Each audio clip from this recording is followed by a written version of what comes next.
আসসালামু আলাইকুম ওয়া রাহমাতুল্লাহি ওয়া বারাকাতুহু। প্রিয় শিক্ষার্থী বন্ধুরা, আশা করি যে যেখানে আছো প্রত্যেকেই আল্লাহ তাআলার মেহেরবানিতে ভালো আছো। আমরা ধারাবাহিকভাবে একটি গদ্য একটি পদ্য করে আলোচনা করছিলাম। তারই ধারাবাহিকতায় আজকে আমরা নতুন আরেকটি গদ্য নিয়ে আলোচনা করব। বিগত ক্লাসগুলো আশা করি তোমরা করেছো, যারা সবাই হয়তো করতে পারোনি। এখনও যারা ক্লাসগুলো করছো না তাদেরকে আমি বলবো ক্লাসে ফিরে আসো। যদি তুমি এই চিন্তা করো যে তুমি প্রিটেস্ট পরীক্ষায় পাশ না করে তুমি এইচএসসি পরীক্ষায় অংশগ্রহণ করবে, সেটা কিন্তু অবশ্যই সম্ভব হবে না। তো আমি অনুরোধ করব তোমাদেরকে ক্লাসে ফিরে আসো, ক্লাসে যোগদান করো, পড়াশোনায় মনোযোগী হও, পরীক্ষায় ভালো করো এবং বোর্ড পরীক্ষায় অংশগ্রহণ করে ভালো একটা রেজাল্ট নিয়ে আসো। সবাইকে প্রথমেই শুভেচ্ছা জানিয়ে আজকে ক্লাস শুরু করতে যাচ্ছি। তোমাদের সাথে আছি আমি আল আমিন স্যার, প্রভাষক বাংলা বিভাগ, আখাউড়া ক্যামব্রিয়ান কলেজ। প্রথমেই আমরা কতগুলো ছবি দেখতে পাচ্ছি। একজন কৃষক হাল চাষ করছে, এখানেও কৃষকই উনি কাস্তে হাতে নিয়ে কোথাও যাচ্ছে। এখানে অসহায়ের মতো একজন কৃষক উপরের দিকে তাকিয়ে আছে, এখানে কৃষক ফসল মারাই করছে। এই ছবিগুলোর দিকে আমরা একটু লক্ষ্য করব। লক্ষ্য করলেই আমরা আজকে কি পড়তে যাচ্ছি, মূলত কি পড়াবো সেটা তোমরা বুঝতে পারবে। আজকের পাঠ দেখলাম আমরা কি, চাষার দুঃখ। যখনই আমরা দেখলাম যে চাষার দুঃখ, তখনই কিন্তু আমাদের ভিতরে চলে এসছে যে এটাকে লিখেছে, এটা লিখেছে বেগম রোকেয়া সাখাওয়াত হোসেন। আমরা আজকে কি জানবো দেখো, লেখক পরিচিতি সম্পর্কে বিস্তারিত তথ্য বলতে পারবো, কৃষিভিত্তিক বাংলার কৃষকের অবস্থার স্বরূপ ব্যাখ্যা করতে পারবো, অনুধাবনমূলক প্রশ্নগুলো আমরা ব্যাখ্যা করতে পারবো। বেগম রোকেয়ার জন্মগ্রহণ করেন 1980 সালে রংপুর জেলার মিঠাপুকুর থানাধীন পায়রাবন্দ গ্রামে। এখানে দেয়া আছে স্পষ্টভাবে দেখো, রংপুর জেলার মিঠাপুকুর থানার পায়রাবন্দ গ্রামে, এবং সালটা হচ্ছে জন্মসাল 1980 সাল, মৃত্যুবরণ করেন 1932 সালে। আমরা অবশ্যই লেখক পরিচয়টি মনে রাখবো, কারণ এখান থেকেই আমাদের কি করে বিভিন্ন সময় কিন্তু কোশ্চেন এসে থাকে। সামনের দিকে আগাই। ইনি হচ্ছেন সেই মহিষী নারী যার কথা আমরা এতক্ষণ বলছিলাম, বেগম রোকেয়া সাখাওয়াত হোসেন। বেগম রোকেয়া সাখাওয়াত হোসেন সম্পর্কে আমরা কম বেশি অনেকেই জানি। তাকে বাংলার নারী জাগরণের অগ্রদূত বলা হয়। একসময় নারীদের মধ্যে নানা রকম গোঁড়ামি ছিল, সামাজিক বাধ্যবাধকতা ছিল, পরিবারতন্ত্রের একটা পরিবারতন্ত্রের মধ্যে তারা বাধা ছিল তাদের জীবনটা।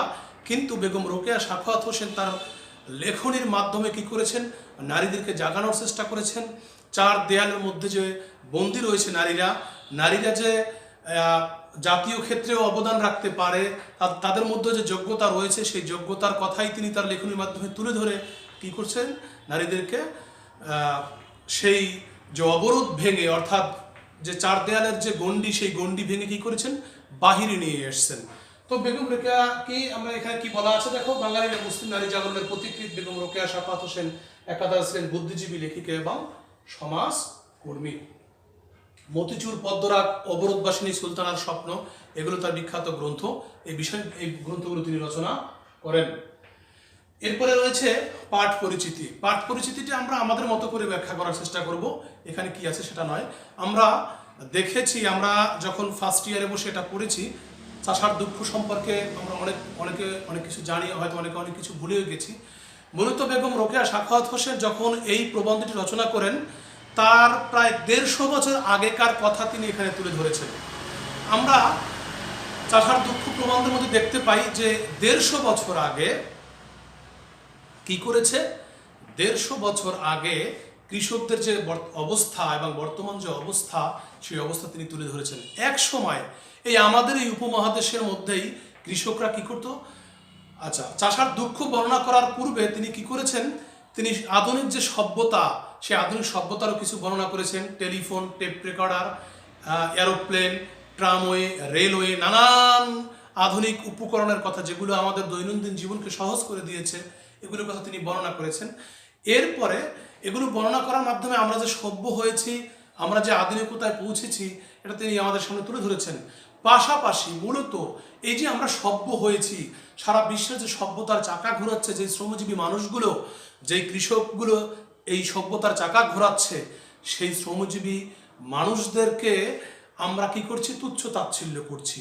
তারা যে আজকে যারা এই পৃথিবীটাকে সচল রাখছে, সেই কৃষকরাই যে আজকে বঞ্চিত হচ্ছে, কেন বঞ্চিত হচ্ছে, কি জন্য বঞ্চিত হচ্ছে, সেই কথাই তিনি চাষার দুঃখ প্রবন্ধের মধ্যে আমাদের সামনে খুব সুন্দরভাবে তুলে ধরেছেন। আমরা সেই বিষয়গুলোই এখন জানবো। দেখো, বেগম রোকেয়া সাখাওয়াত হোসেন এখানে দেখিয়েছেন যে এক সময় এদেশে, বিশেষ করে রংপুর, তিনি মূলত এখানে রংপুর অঞ্চলের কথাটা তুলে ধরেছেন, রংপুর আসামের কথা। এক সময় এই যে রংপুর আসামে, বিশেষ করে রংপুরে কি করতো, তাঁতিরা কাপড় বুনতো। সেখানে এক ধরনের কাপড় তৈরি হতো, এন্ডি কাপড়, এক ধরনের রেশম গুটি থেকে সুতা তৈরি হতো, সেই সুতা দিয়ে কাপড় বুনতো, এন্ডি কাপড়। সেই এন্ডি কাপড় বিশেষ করে বাড়ির যে মহিলারা থাকতো, মহিলারাই কি করতো, তারা বুনতো। এবং তাদের সেই এন্ডি কাপড় বোনার কারণে তাদের যে প্রয়োজনীয় বস্ত্র সমস্যা, সেই বস্ত্র সমস্যা দূর হয়ে যেত। কিন্তু আজকের অবস্থা কি হয়েছে, আগে কৃষকরা কি করত, নিজের কাজ নিজেরা করত, চাষি বউ নিজের কাজ নিজেরা করত, তাদের যত প্রয়োজনীয় জিনিসগুলো রয়েছে, তাদের যে পারিবারিক যে প্রয়োজনটা রয়েছে, সেই প্রয়োজনটা তারা নিজেরাই পরিবারের মধ্যেই মিটিয়ে থাকতো। কিন্তু বর্তমানে কি হয়েছে, আধুনিক সভ্যতা যখন এসছে, আধুনিক সভ্যতা আসার কারণে কি হয়েছে, এই কৃষক বধূরা, বিশেষ করে কি হয়েছে, কৃষক বধূরা তোমার আধুনিক সভ্যতায় অভ্যস্ত হয়ে গেছে। অভ্যস্ত হয়ে যাওয়ার কারণে কি হয়েছে, তারা সেই যে আগে যে কাপড় বুনতো, এখন আর কাপড় বুনছে না। নিজের কাজ নিজেরা যে আগে করতো, এখন আর করছে না। আগে খার ইউজ করতো, এখন সোডা ইউজ করে কাপড় কাচার জন্য। আগে কৃষক বধূরা নিজের ধান নিজেরাই বানতো, এখন তাদের বাড়ানি লাগে। আগে কোথাও কৃষক বধূরা যেতে হেঁটেই চলে যেত, এখন তাদের সওয়ারি প্রয়োজন হয়, তারা হেঁটে যেতে পারছে না। এই যে বিষয়গুলো, আধুনিক সভ্যতা যেমন আমাদের জন্য আশীর্বাদ হয়ে এসছে, পাশাপাশি একটি সমস্যাও আছে। সেটা কি, অনুকরণ প্রিয়তা। কৃষক বধূরা কি করেছে, এমনভাবে আধুনিক সভ্যতার প্রতি অনুকরণীয় হয়ে উঠেছে, তারা এখন আর দেখা যাচ্ছে যে তারা এখন আর সেই আগের মতো নিজের খাদ্য, নিজের বস্ত্র সমস্যা, নিজের চিকিৎসা সমস্যা, এটা তারা সমাধান করতে পারছে না। কারণ কি, কারণ একটাই, কৃষক বধূরা বা কৃষকেরা কি করেছে, অতিমাত্রায় কি করেছে, অনুকরণ প্রিয় হয়ে উঠেছে।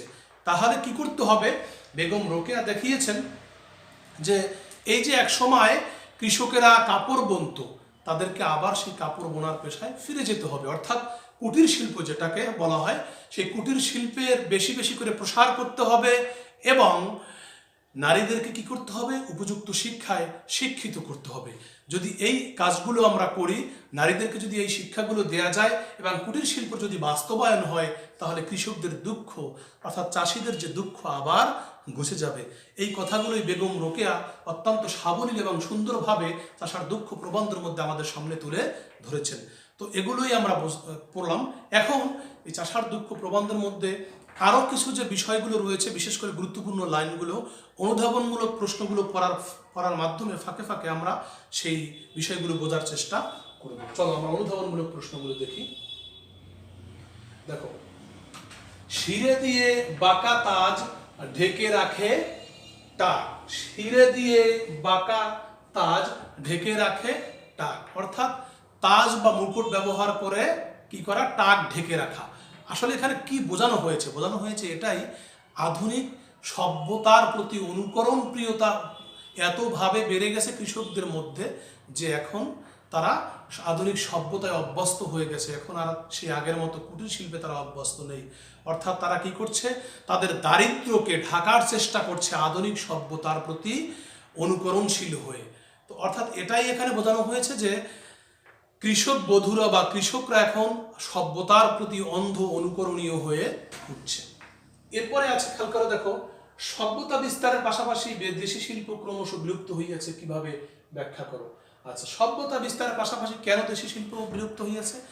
এখন আগে যেইভাবে একেবারে রঙিন, এখন কি করে, সহজেই তুমি কি করছো, রঙিন ফ্লানেল বা ঝুট ফ্লানেল কাপড় তুমি পেয়ে যাচ্ছ, রঙিন কাপড় পেয়ে যাচ্ছ খুব সহজেই।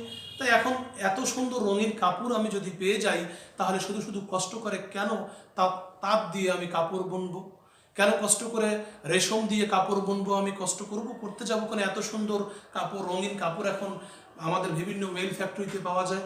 তো এই যে আমাদের ভিতরে যে একটা প্রবণতা যে এখন আমি এটা কেন করব, এখন তো এত এত এত সুন্দর জিনিসপত্র পাওয়া যাচ্ছে, তাহলে আমি কেন এটা করব? এর কারণে কি হয়েছে? সেই আধুনিক সভ্যতার কারণেই আগের যে কুটির শিল্প সেটা বন্ধ হয়ে বা বিলুপ্ত হয়ে গেছে। ধানবাড়িতে শিবের গান কথাটি কেন বলা হয়েছে? আচ্ছা, ধানবাড়িতে শিবের গান কথাটি কেন বলা হয়েছে? এর কথা, ধানবাড়িতে শিবের গান মানে হচ্ছে বেগম রোকেয়া, আমরা দেখেছি চাষার দুঃখ প্রবন্ধের মধ্যে বেগম রোকেয়া কি করেছেন প্রথমে। আচ্ছা, প্রবন্ধের নাম হচ্ছে চাষার দুঃখ।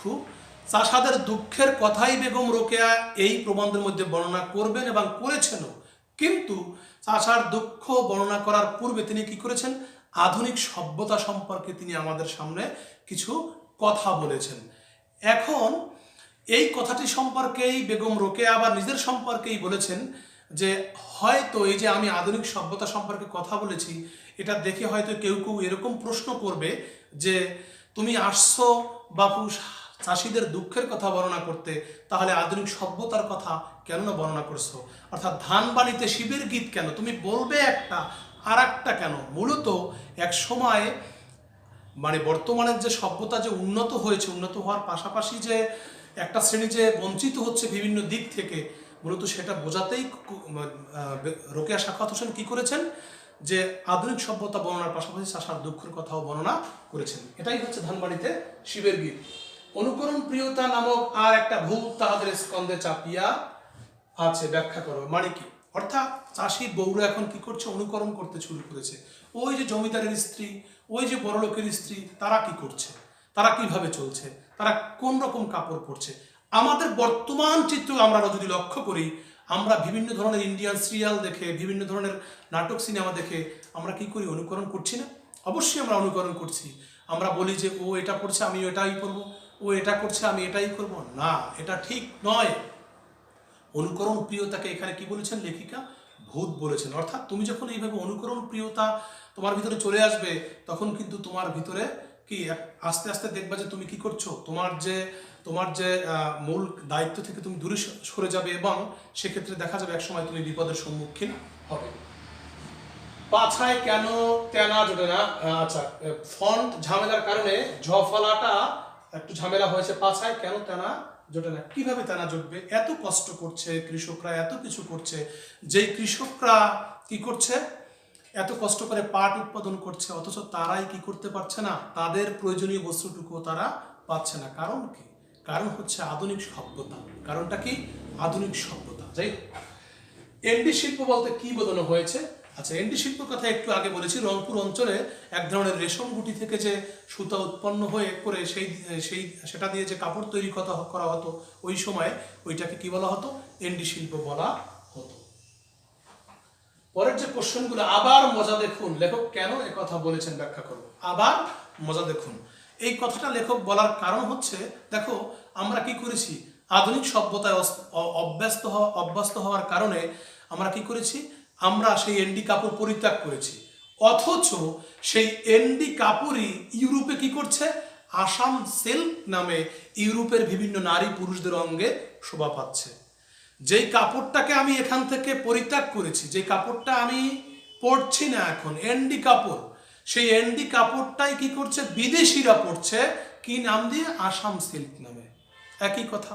এটাই এই জন্যই বেগম রোকেয়া উক্তিটি করেছেন যে আবার মজা দেখুন, যে এন্ডি শিল্পকে আমরা পরিত্যাগ করলাম, সেই এন্ডি কাপড় বা এন্ডি শিল্পই আসাম সিল্ক নামে বিদেশিদের অঙ্গে শোভা পাচ্ছে।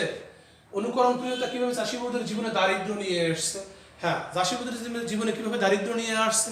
এখন তারা চরকায় সুতা কাটে না, রেশম গুটি থেকে সুতা তৈরি করে তারা এখন আর কাপড় বুনছে না, তারা এখন নিজের ধান নিজে বাঁধছে না, তার বাড়ানি দরকার, কোথাও যেতে হলে এখন তারা আর হেঁটে যাচ্ছে না, তাদের এখন সাওয়ারি প্রয়োজন। এই যে নানান রকম আধুনিক যে জিনিসপত্রের প্রতি অভ্যস্ত হওয়া, এই অভ্যস্ত হওয়ার কারণেই চাষিবৌদের জীবনে কি করেছে? দুঃখ নেমে এসেছে। কেবল কলিকাতাটুকু আমাদের ভারতবর্ষ নহে। কবি কেন এই কথা বলেছেন? লেখক কেন বলেছেন? বেগম রোকেয়া কেন বলেছেন? আচ্ছা, বেগম রোকেয়া যখন চাষার দুঃখ বর্ণনা করছেন যেই সময়কার, ওই সময়ে কলিকাতায় অর্থাৎ কলকাতায় মোটামুটি ভালো কৃষকদের বা অন্যান্য শ্রেণী যারা ছিল তারা মোটামুটি একটা ভালো অবস্থানে ছিলেন অর্থনৈতিক দিক থেকে। তখন অর্থনৈতিক দিক থেকে ওই সময় কলকাতার লোকজন ভালো থাকার কারণে বেগম রোকেয়া চিন্তা করলেন কেউ কেউ হয়তো এরকম প্রশ্ন করবে যে কলকাতার লোকজন, এটা তো পশ্চিমবঙ্গ, এখানে তো এই বাংলার লোকজন তো খুব ভালো আছে, তাহলে বেগম রোকেয়া চাষিদের দুঃখ সম্পর্কে এত কিছু কেন বলতে গেলেন? হ্যাঁ, এটা হয়তো কেউ প্রশ্ন করে বসবে যে কলকাতার লোকজন তো ভালো আছে, তাহলে এত কিছু, তারাও তো বাঙালি, এত কিছু কি বলার দরকার ছিল? হ্যাঁ, বেগম রোকেয়া বলতে চেয়েছেন যে শুধু কলিকাতাটুকুই ভারতবর্ষ নহে, শুধু কলকাতা যদি আমি বিবেচনা করি তাহলে কিন্তু হবে না, আমার পুরো ভারতবর্ষকে বিবেচনা করতে হবে। পুরো ভারতবর্ষের কৃষকদের অবস্থা কি, যেই কৃষকরা সভ্যতার চাকা ঘোরাচ্ছে তাদের অবস্থাটা কি পুরো ভারতবর্ষে, এটা আমাকে বিবেচনায় নিতে হবে। এটা যখন আমি বিবেচনায় নেব তখনই আমি দেখতে পাবো যে আসলে শুধু ভারতবর্ষে শুধু কলকাতা বিবেচনা করলে চলবে না, আমি পুরো ভারতবর্ষটাকে বিবেচনা করতে হবে। ধান্য তার বসুন্ধরা যার, এটা রবীন্দ্রনাথের একটি বক্তব্য। ধান্য তার বসুন্ধরা যার, বসুন্ধরা মানে হচ্ছে পৃথিবী, আসলে এখানে পৃথিবী না, মূলত হচ্ছে জমিদার, জমিদারি যার, ধানও কি তার। কৃষকরা এত কষ্ট করছে, মাথার ঘাম পায়ে ফেলে তারা চাষ করছে, ফসল বুনছে, বৃষ্টিতে ভিজছে, রোদে পুড়ছে, অথচ সেই কৃষকরাই কি করছে? বঞ্চিত হচ্ছে। কারণ তারা যে চাষ করছে, ফসল বুনছে, তার একটা বেশিরভাগ বড় অংশ কি করতে হচ্ছে? মহাজনদের গোলায় তুলে দিতে হচ্ছে। এই জন্য রবীন্দ্রনাথ ঠাকুর বলেছেন তার কোনো একটা বক্তব্যের মধ্যে, ধান্য তার বসুন্ধরা যার, অর্থাৎ ধান তারই হবে, জমির যিনি মালিক। অর্থাৎ কৃষকরা যতই চাষ করুক না কেন তারা কিন্তু জমির মালিক নয়। জমির মালিক না হলে তো তারা কি করতে পারবে না, জমির মালিক না হলে তারা কি করে ফসলের মালিক হবে? তো এই জন্যই রবীন্দ্রনাথ বলেছেন ধান্য তার বসুন্ধরা যার। আল্লাহ তাআলা এত অবিচার কিরূপে সহ্য করিতেছেন। আচ্ছা, এটা বেগম রোকেয়া বলছেন যে আসলে এই যে চাষিদের প্রতি একটা অবিচার হচ্ছে, চাষি এত কষ্ট করছে, যেই চাষি পাট উৎপাদন করছে অথচ সেই চাষি কি করতে পারছে না, পরনের কাপড়টুকু পর্যন্ত পাচ্ছে না। বেগম রোকেয়া এই জন্যই বলছেন যে এই যে তাদেরকে বঞ্চিত করে রাখা হচ্ছে, যে চাষি এত কষ্ট করে ফসল উৎপাদন করছে অথচ সেই ফসলটা কোথায় চলে যাচ্ছে? মহাজনের গোলায়। যে এই যে একটা অবিচার, এই যে একটা অন্যায় চাষিদের প্রতি বর্তমান মানে ওই সময়ের বেগম রোকেয়া যেই সময়ের কথা বর্ণনা করেছেন, তো এই জন্যই তিনি বলছেন যে এটা তো একটা অবিচার, জুলুম। এই জুলুম, এই অত্যাচার কিভাবে সৃষ্টিকর্তা সহ্য করছেন, এটাই তিনি বলেছেন। চাষাই সমাজের মেরুদণ্ড বলতে কি বোঝানো হয়েছে? হ্যাঁ, চাষাই তো সমাজের মেরুদণ্ড। আমরা তাকাই চাষিদের দিকে, আজকে সমস্ত চাষি বলতে এখানে আমি বলবো শুধু চাষি না, শ্রমজীবী মানুষ, প্রত্যেকটা শ্রমজীবী মানুষই এক একজন চাষিই বলা যায়। শুধু তো ধান চাষ করলে চাষি হবে তা না, কেউ গাছ লাগাচ্ছে সেও তো চাষি, সে গাছের খামার করছে সেও তো, যে মাছ চাষ করছে সেও তো চাষি। তো আমি এটাই বলবো যে আসলে চাষিরাই কি করছে, চাষারাই কি করছে, এই সমাজটাকে, এই যে সারা বিশ্বে যত খাবারের প্রয়োজন হয়, মূল হচ্ছে খেয়ে বেঁচে থাকা। একটা জিনিস যদি আমরা লক্ষ্য করি, মূল হচ্ছে খেয়ে বেঁচে থাকা। হ্যাঁ, এই যে খেয়ে আমি বেঁচে আছি, এই খাবারের যোগানটা আমাকে কে দিচ্ছে, খাবারটা কে উৎপাদন করছে? আমি যে আজকে এই যে জামাটা পরেছি, এই সুতাটা কোথায় হয়েছে? খেয়াল করে দেখো, কোনো না কোনো কৃষক এই পাট বুনেছে বা রেশম বুনেছে বা অন্য কিছু বুনেছে, সেখান থেকে সুতা হয়েছে, সেই সুতা প্রসেসিং হয়ে কাপড় হয়ে এসছে। তার মানে এটাই যে শেষমেশ আমরা যা কিছুই দেখি না কেন, যা কিছুই করি না কেন, আমরা বিস্কিট খাচ্ছি, তাই না? আমরা বিস্কিট খাচ্ছি, বিস্কিট তো আটা দিয়ে তৈরি, ময়দা কি, ময়দা কোত্থেকে এসছে? গম থেকে এসছে। গম কোথায়? ক্ষেত থেকে এসছে। আর খেতে কে ফলিয়েছে? কৃষক ফলিয়েছে। তার মানে এটাই আমরা বলতে পারি যে কৃষকই হচ্ছে সমাজের মূল চালিকা শক্তি, মূল মেরুদণ্ড। কারণ কৃষকই কি করছে? সারা বিশ্বের যে চাকা, তারা সভ্যতা চাকা তারাই ঘোরাচ্ছে, তারাই পুরো বিশ্বটাকে কি করছে, তাদের কর্মের মাধ্যমে সচল রাখছে। ওকে, এরপরে আমরা আজকের যে আলোচনা ছিল সেই আলোচনার উপরে কিছু কোশ্চেন এখানে দিয়েছি, দেখো। দুঃখিত, বেগম রোকেয়া সাখাওয়াত হোসেন, হ্যাঁ সেটাই, বেগম রোকেয়া প্রথমে যেটা দেয়া আছে মূল্যায়নে, বেগম রোকেয়া সাখাওয়াত হোসেন কোন গ্রামে জন্মগ্রহণ করেন? কোন গ্রামে? পায়রাবন্দ গ্রামে। রোকেয়া সাখাওয়াত হোসেনের পুরো নাম হচ্ছে রোকেয়া খাতুন।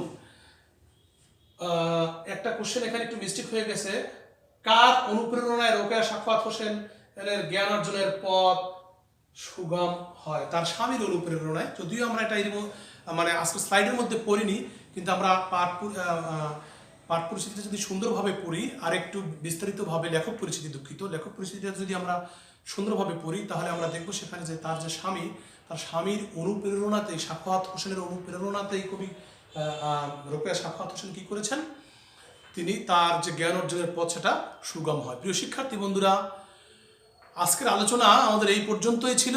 আমরা চেষ্টা করছি যে প্রত্যেকটা বিষয় সম্পর্কে তোমাদের একটা ক্লিয়ার ধারণা দেওয়ার জন্য, যাতে করে তোমরা পুরো বিষয়টাকে মাথার মধ্যে নিয়ে আসতে পারো।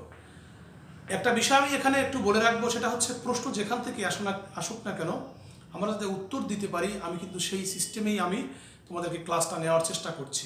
আমাদেরকে মূল বিষয়টার প্রতি নজর রাখতে হবে, মূল টপিকটা, এবং কোনো যদি ক্যারেক্টার থাকে, চরিত্র থাকে, সেই চরিত্রটা সম্পর্কে আমাদের স্পষ্ট ধারণা যদি থাকে তাহলে আমাদের কাছে সৃজনশীলটা খুবই সহজ হয়ে যাবে। যাই হোক, কথা আর সামনে বাড়াচ্ছি না।